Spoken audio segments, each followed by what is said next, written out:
Anger? It begins with just a spark, a word that offends us, a glance we don't like, a moment when life does not bend to our will, and suddenly, that spark becomes a fire. It grows, it consumes, it blinds.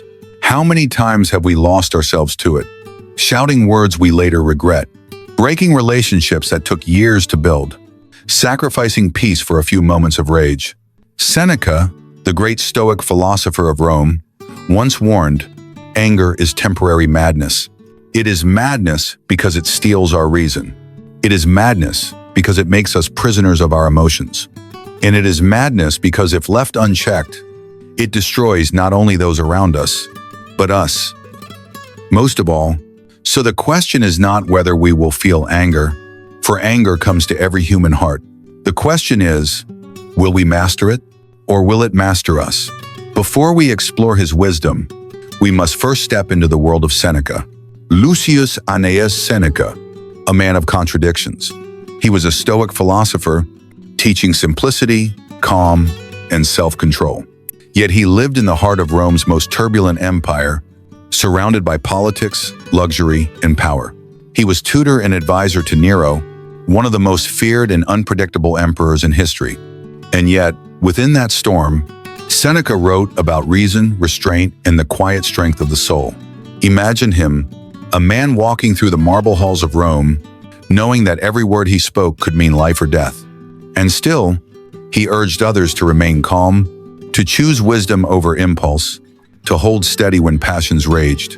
His writings survive not as cold, dusty philosophy, but as living fire, burning with the struggles we still face today.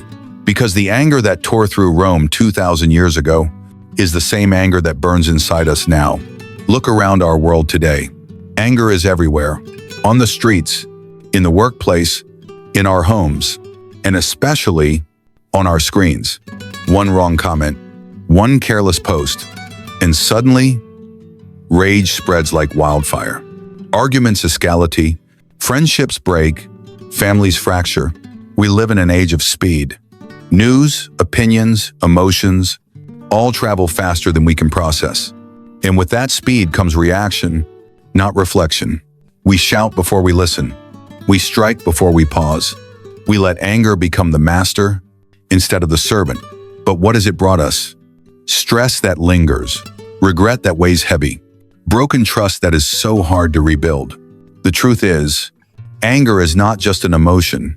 It is a chain that binds us, that blinds us, that keeps us from thinking clearly and living freely. And yet, just as Rome faced its storms of fury, we too can find a way through ours. Seneca's words are not relics of the past. They are a map, a guide to mastering ourselves in a world that constantly tries to provoke us. Lesson 1. Pause before the storm. Seneca taught one simple truth. The first blow of anger is silence. When rage begins to rise, the wisest thing we can do is nothing.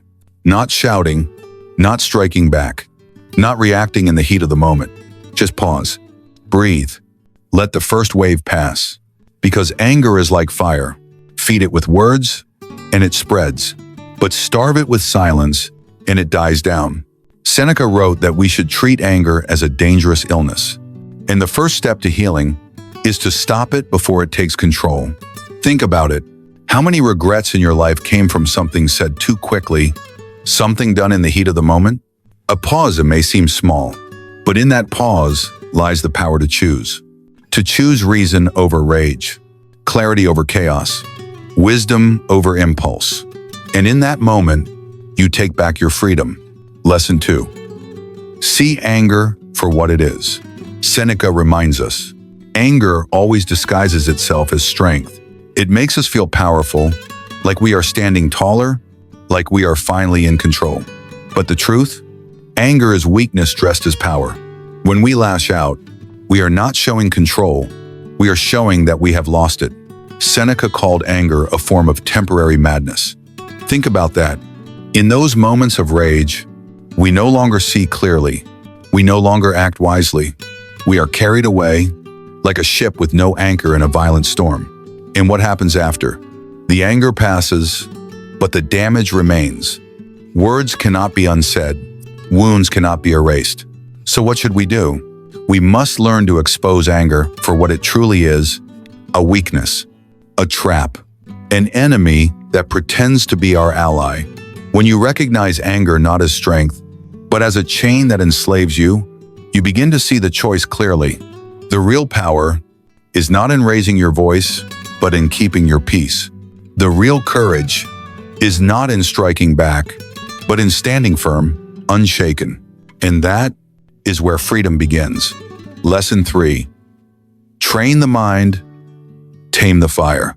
Seneca believed anger is not something we conquer once, but something we must train against every day. Just like the body grows stronger with exercise, the mind grows calmer with practice. So how do we train? First, by changing the way we see the world. When someone offends you, ask yourself, did they really harm me? Or did I just let their words control me? Most of the time, it is not the insult itself that hurts us, but the meaning we choose to give it. Second, by preparing in advance. Seneca urged us to rehearse life's troubles, to expect that people will be rude, unfair, impatient. So when it happens, we are not shocked. We are steady. We are ready. And third, by choosing the long view. Ask yourself, will this matter in a week, a month, a year? Almost always, the answer is no. Anger is short, but its scars can last forever. Wisdom looks beyond the moment and sees the bigger picture. Seneca's lesson is clear. Anger loses its power when we train the mind to rise above it, not by suppressing it with force, but by transforming it with understanding.